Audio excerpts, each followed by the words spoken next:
again Rose Arnanez, your English teacher. So today we are going to discuss about sentence structure. So when we say sentence structure, it is the structure, the process, the rule of constructing and making a sentence. So when we say sentence, it is a paragraph that conveys a meaning or a message. So according to the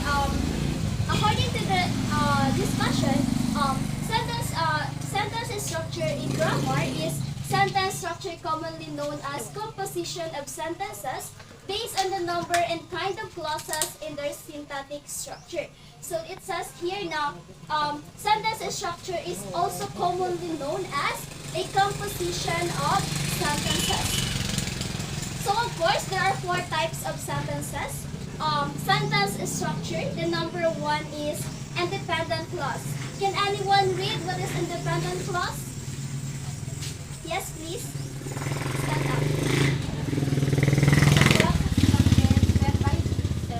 A simple sentence, an independent clause, contains a subject and predicate and makes sense by itself. Dependent clause can be joined by followed by a coordinate conjunction. Okay, thank you so much. So, independent clause, from the word itself, independent. It can stand on their own, independent. They are not dependent on something or on a verb that follows them. So when we say independent, it is a sentence that can express its own meaning. So an example here is provided. Example number one, I enjoy sitting by the park place and reading.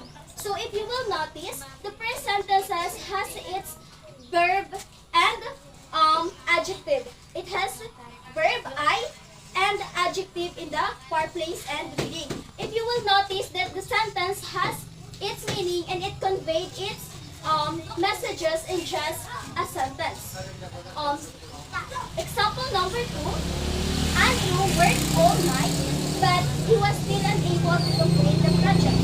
So, just remember that when we say independent clause, it expresses the meaning.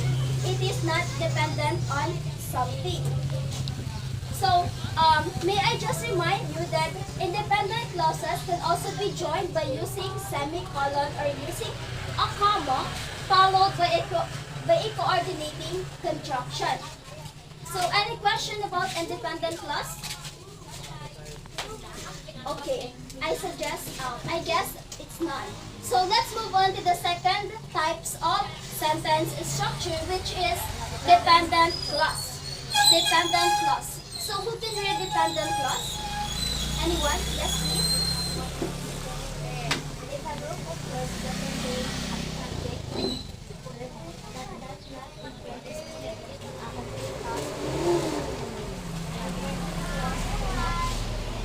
Okay, thank you so much. So, according to the definition, dependent clause, meaning dependent, it is dependent on something. The contradiction of a dependent clause. They are contradicting. The meaning is contradicted to independent clause. If independent clause can convey its meaning and can be considered as a sentence, dependent clause cannot be considered as a sentence because it does not express the meaning, the message, or the emotion of the sentences. So we have here two examples. Now, example number one, I went out on the bike that Mary gave me for my birthday.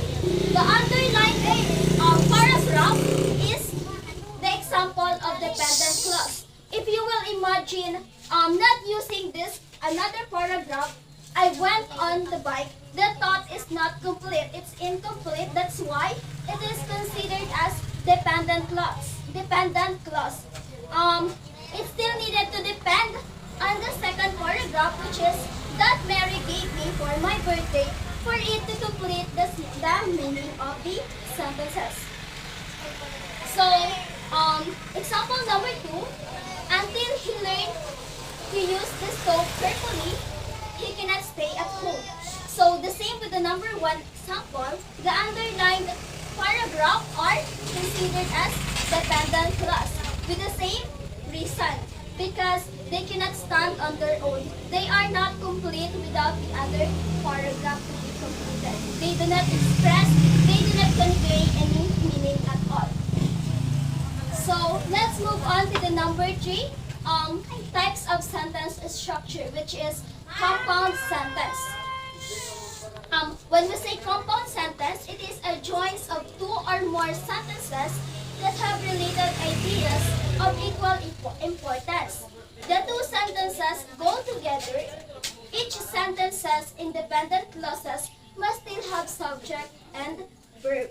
So it is stated carefully in the definition that compound sentence are the joint of 2 or more sentences that have related ideas. So meaning, yung mga the related idea or the next paragraph should be related to the topic. So, sabi dito, it can be 2 or more sentences, but it has to be related to the first sentences. So, an example is provided, which is example number 1. They spoke to him in English, but she responded in Spanish. If you will notice, the example number 1, they are talking about language, which is English and Spanish. This is a combined dependent and independent clause. While the first sentences or the first paragraph is independent clause, while the other paragraph is independent clause. Number 2, she goes to the beach and she takes her cat. She goes to the beach and she takes her cat. So it has the same idea. It expresses the same meaning. It has related meaning that conveys to the reader or to the listener, which is she goes to the beach together with her cat. The same with the example number 1. This sentences is also considered as the joint dependent and independent clause. Example number 3. Although Michael reads novel, Joy reads comics. So, the idea is related. Just always remember that when we say compound sentence, it is a joint of 2 or more sentences that have the same idea. It can be 2, 3, 4, 5, 6 sentences as long as the topic or the phrases are still connected to the main idea of the topic. Let's now proceed to the last but not the least types of sentence structure, which is complex sentence. Complex sentence. When we say complex sentence, one which consists at least of a minimum 1 independent clause combined by a subordinating construction. So, when we say complex sentence, it consists of at least minimum of 1 independent clause. If you will remember, in the compound sentence, it has both dependent and independent clause working together to have or to gain the same meaning. While in complex sentence, it should have at least a minimum of 1 independent clause or combined subordinating construction. Here is an example. Number 1, Liam didn't get a treat after dinner because he didn't do his homework on time. So if you will notice, the first paragraph, Liam didn't get a treat after dinner is already an independent clause, meaning it already has its meaning. So Liam didn't get a treat after dinner.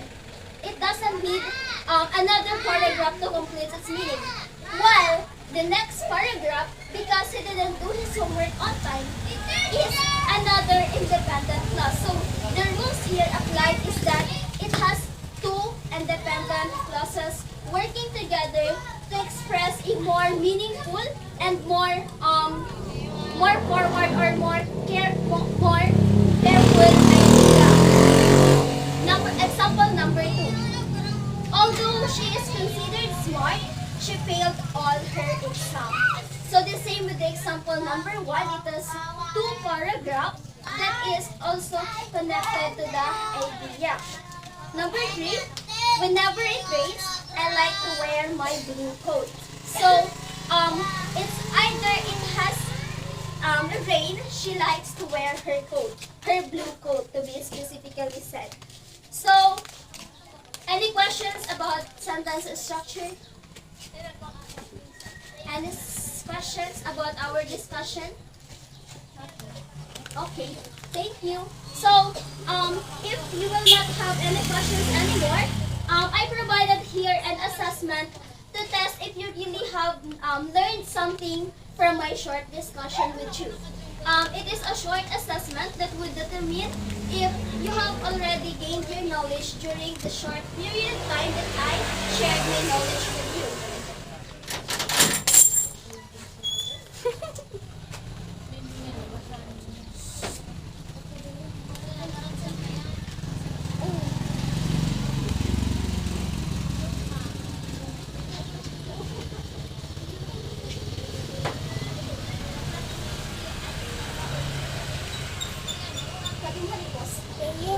Pwede mo mando ako ng info. Nakabalakan. Okay. In front of you is a mixed sentences. What you are going to do is you have to identify each sentences, whether it is dependent, independent, compound, or complex sentence. Number 1, because the soup was too cold, I warmed it in the microwave. So what's the answer? Yes? Yes, correct. That is compound sentence. Number 2, I am going to the shop where I have run out of milk. What is the answer? Yes? Yes, correct. Thank you. So, sentence number 2 is complex sentence. Complex sentence, excuse me. Number 3 is, so I decided to go to bed early. So what is this type of sentence? So I decided to go to bed early. Yes? Yes. Dependent sentences. Number 4, Andrew wants to travel the world and see wonderful views. What kind of sentence is this? And yes, please. Dependent clause. So I guess everyone learned something from our discussion for today. So that will be all. And thank you so much for listening.